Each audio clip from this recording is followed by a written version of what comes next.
नमस्कार मित्रों, स्वागत है आपका संस्कृत की इस ई लर्निंग क्लास में। मैं हूं कुलदीप सिंह और चैनल का नाम है कुलदीप सिंह संस्कृतामृतम। पूर्व कक्षाओं में हम नीति शतक के बहुत सारे पद्य पढ़ चुके हैं।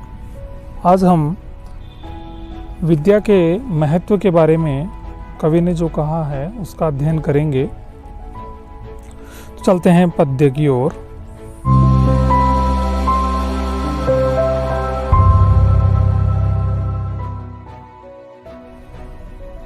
शार्दूल विक्रीडितम छंद है इस पद्य में और हम छंद को उसी लय में गाएंगे जैसा कि पूर्व कक्षाओं में हमने छंद की कक्षा में पढ़ा था इसकी लय के बारे में। विद्या नाम नरस्य रूपम अधिकम प्रच्छन्न गुप्तम धनम विद्या भोग करी यशः सुख करी विद्या गुरूणाम गुरु विद्या बंधु जनो विदेश गमने विद्या परा देवता विद्या राजसु पूज्यते न तु धनम विद्या विहीनः पशुः। अर्थ देख लें।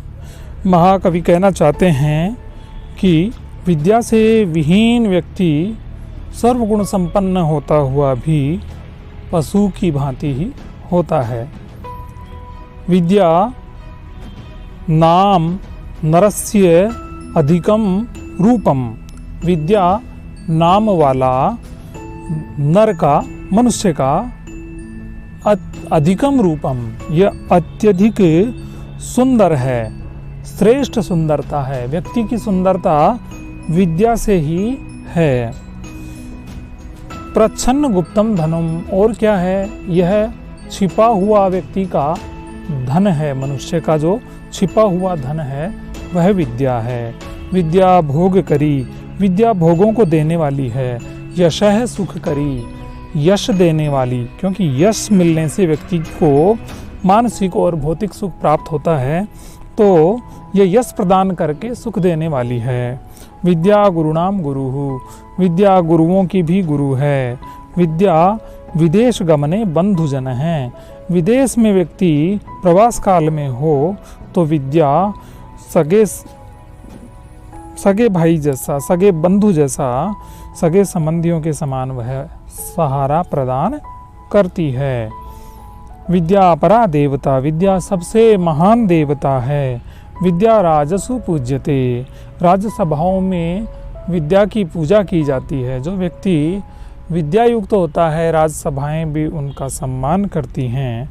धनम तु न, राजसभाओं में तो धन को कोई नहीं पूछता, क्योंकि वहाँ पर अधिकाधिक धन वाले व्यक्ति होते हैं।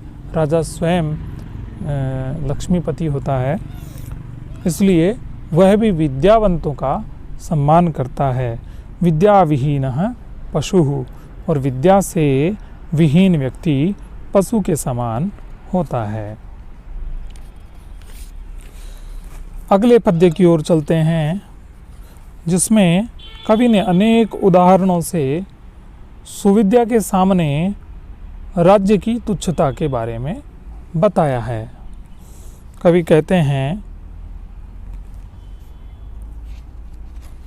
यह भी शार्दूल विक्रीडितम छंद है, तो हम इसको क्षान्तिश्चेत् कवचेन किं किमरिभिः क्रोधोऽस्ति चेत् देहिनां ज्ञातिश्चेदनलेन किं यदि सुरद् दिव्यौषधैः किं फलं किं सर्पै यदि दुर्जनः किमुधनैः विद्यानवद्या यदि व्रीडा चेत् किमु भूषणैः सुकविता यद्यस्ति राज्येन किम्। भावार्थ देख लेते हैं। क्षान्तिश्चेत् कवचेन किम, यह देहिनाम यानी मनुष्यों को।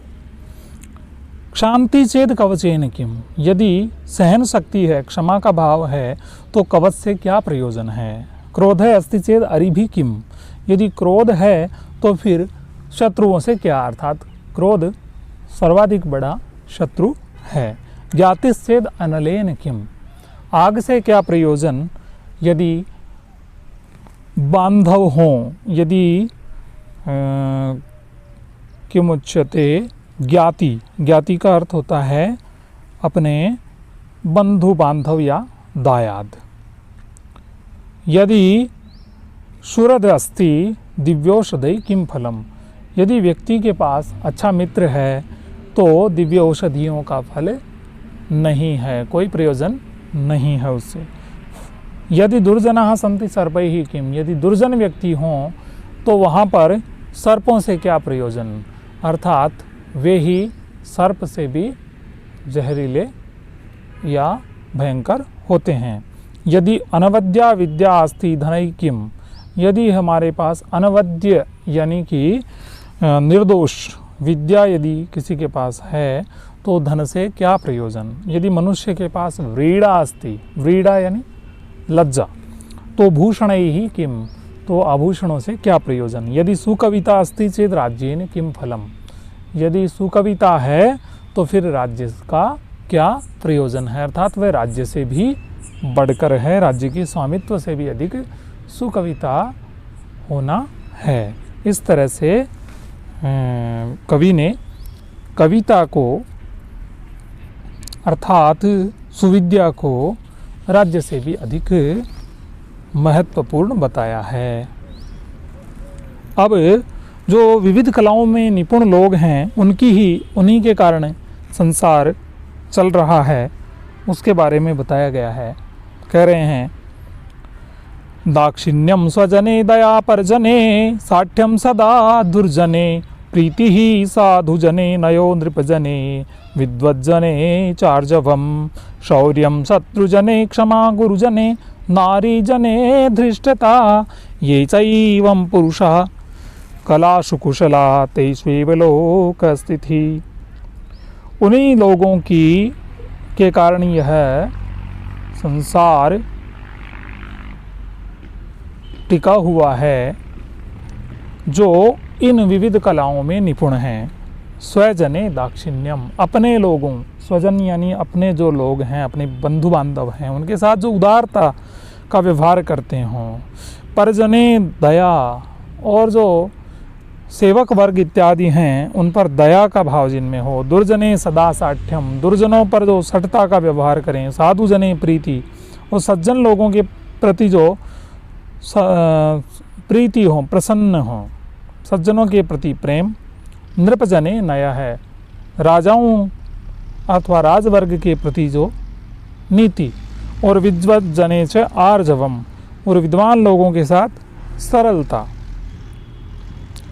ये विविध कलाओं में जो निपुण हों। शत्रुजने शौर्यम, शत्रु लोगों के बीच जो शौर्य का प्रदर्शन करते हों। गुरुजने क्षमा, और जो गुरुजनों के साथ सहिष्णुता का व्यवहार करते हों। नारी जने धृष्टता, और नारी स्त्री जनों के प्रति स्वप्रभुत्व संस्थापन हेतु धृष्टता का व्यवहार ही उचित है।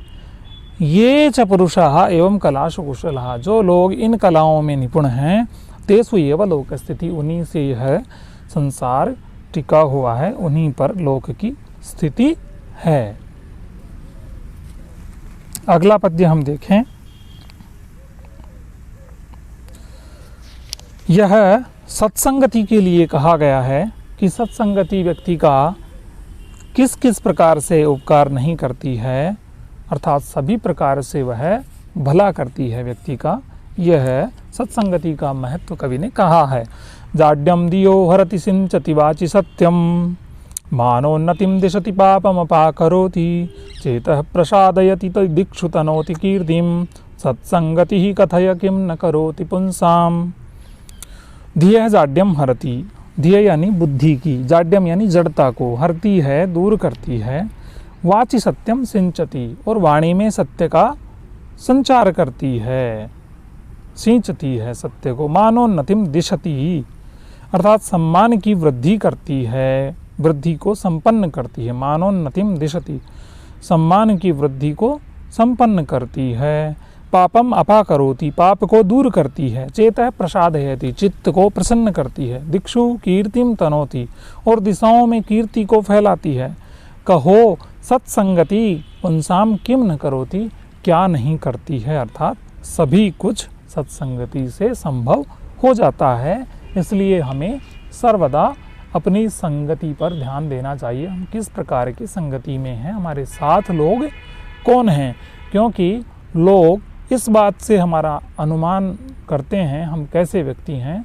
जब हम जिन 5 लोगों के बीच हम बैठते हैं, उन्हीं के गुण हम अपने स्वभाव में लाते हैं, अपनी धारण करते चले जाते हैं उनके गुणों को, अवगुणों को। तो हम उन 5 व्यक्तित्वों जिनके पास हम ज़्यादा बैठते हैं, उन्हीं का मिला जुला रूप हम बन जाते हैं। इसलिए हमें अपनी संगति पर अवश्य ध्यान देना चाहिए। अगला पद्य कवियों के यशोगान के बारे में कहा है कि जयंति ते सुकृतिनो रस सिद्धा कवीश्वरः नास्ति येषां यशः काये जरा मरणजं भयम्। कवि जो हैं उनके लिए कहा है कि ते सुकृतिन हैं, वे पुण्यवान लोग, रस सिद्धा कवीश्वरः, जिन्हें श्रृंगार हास्य आदि जो रस हैं उनमें वो श्रेष्ठ महाकवि गिने जाते हैं, सर्वश्रेष्ठ हैं। वे पुण्यवान लोग जो श्रृंगार इत्यादि रचनाओं में निपुण महाकविगण सर्वोत्कृष्ट रूप में हैं, जिनके येषाम यशः काये, उनके यश रूपी जो शरीर है, काय यानी शरीर में, जरा मरणजम भयम नास्ति। जरा यानी कि बुढ़ापा, मरणजम यानी मरने से उत्पन्न हुआ, मरने के कारण उत्पन्न हुआ जो भय है वह नहीं होता। अर्थात मृत्यु का जो भय है वो उन पर नहीं रहता, क्योंकि उनका यश रूपी जो शरीर है वो सर्वदा तरुण ही रहता है। तो वे रससिद्ध कवि जयंती, उनकी जय होती है, वो सर्वश्रेष्ठ हैं, जिनके यश रूपी शरीर पर जरा वृद्धावस्था और मृत्यु का भय नहीं होता। इस पद्य में कवि कहते हैं कि जब ईश्वर की महती कृपा व्यक्ति पर होती है तो उसे किस प्रकार क्या क्या वस्तुओं से सुख की प्राप्ति होती है। पद्य पढ़ लेते हैं पहले। सूनो सच्चरितः सती प्रियतमा स्वामी प्रसादोन्मुखः स्निग्धं मित्रमवंचकः परिजनो निष्क्लेशलेशं मनः आकारो रुचिरः स्थिरश्च विभवो विद्यावदातं मुखं तुष्टे विष्टपकष्टहारिणि हरौ संप्राप्यते देहिना। कहते हैं विष्टप कष्ट हारिणी हरौ तुष्टे। विष्टप यानी संसार, संसार के कष्टों को हरने वाले हरि के तुष्ट होने पर, उनके संतुष्ट होने पर, उनके प्रसन्न होने पर देहिना यानी कि मनुष्य को सच्चरिता है सूनुहु, अच्छे चरित्र वाला पुत्र प्राप्त होता है। सती प्रियतमा, और जो धर्मपत्नी पतिव्रता स्त्री से मिलती है। प्रसादोन्मुख है स्वामी, प्रसन्न होने वाला स्वामी बोस। स्निग्धम मुखम, और स्नेही मित्र, स्नेह रखने वाला मित्र। अवंचक है परिजन है, और कभी धोखा नहीं देने वाले विश्वास पात्र सेवक उसे मिलते हैं। निष्क्लेशलेशम मन है, और सर्वथा कष्टों से रहित मन।